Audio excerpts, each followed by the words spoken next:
Welcome again to our channel.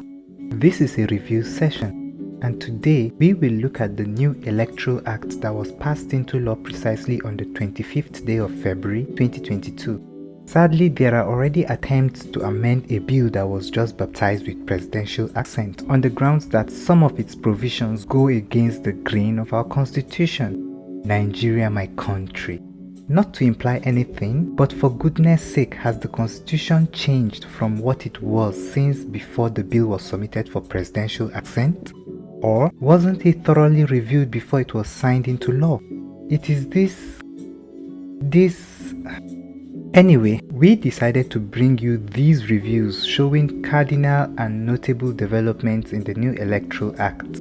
You'll find some laudable, some plausible, while others not as much. By the way, the perspectives shared in this video are held as our opinion. So let's get to it. One of the most obvious developments in the new Electoral Act is its adoption of technology for record keeping, for voting, for accreditation, and for inspection of electoral materials.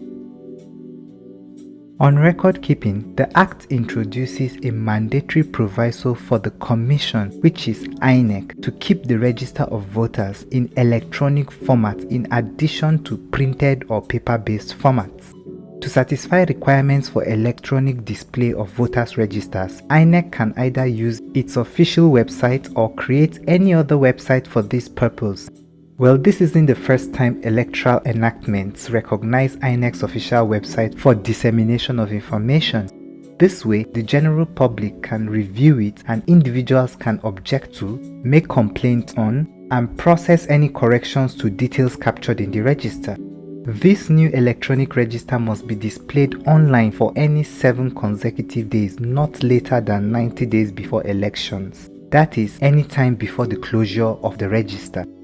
For efficient operations, the Act envisages 2 distinct databases. The first is a central database that hosts registers used by INEC for identification purposes, which includes the Register of Voters, the Register of Symbols and Political Parties, etc. The second database is separate and distinct, and it's meant to contain the National Electronic Register for election results, or the NERER if you will, and as the name suggests, it is strictly for election results. Okay, like it is with any other database and data management system, these databases will be centralized, electronic, real-time, and controlled, especially the database for election results. We can expect less allegations on tampering with election data, whether for registrations or for polling, than we had in the past. Perhaps that is why the Act defines the process for accessing these databases.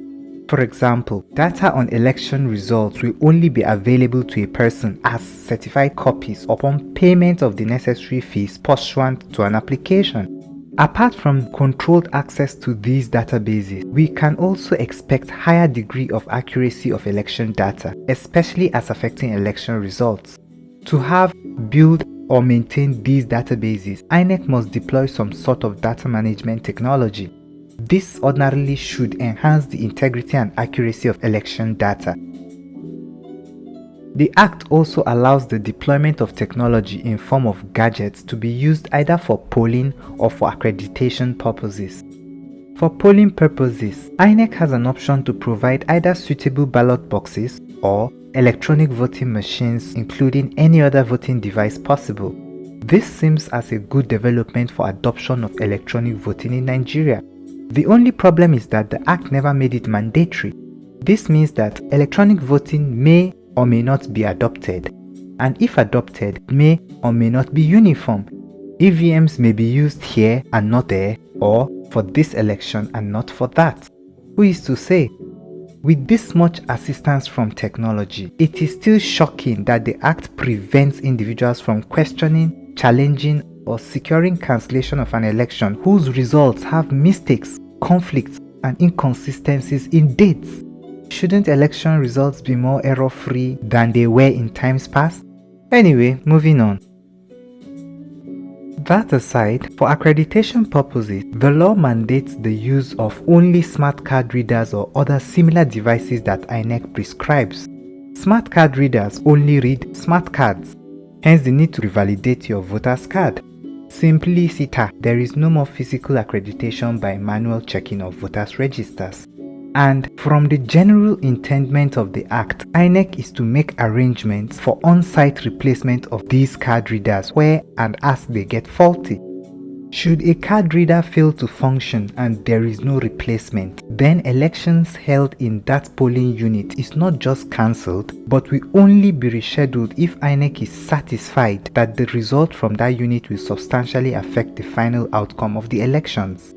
Now, basic logic says INEC's decision on this matter is based on the results of the election.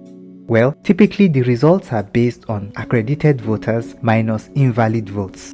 It follows that INEC's decision is still dependent on the number of accredited voters, which is currently undetermined. So wouldn't INEC need to have a fair number in order to exercise this discretion? How would INEC get that since the card reader is faulty and the presiding officer can't resort to physical accreditation using the register?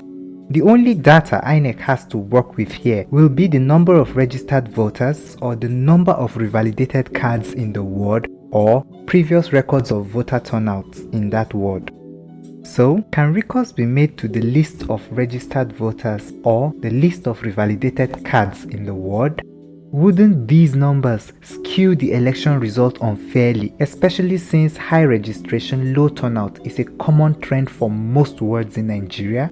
On the other hand, will INEC resort to past incidents of voter turnout in that ward, ignoring the data growth that has occurred over time? And then again, what if the incidents of unreplaced card readers occur in multiple wards whose individual results INEC may be satisfied are insignificant, but whose collective effect may be of some significance to the outcome?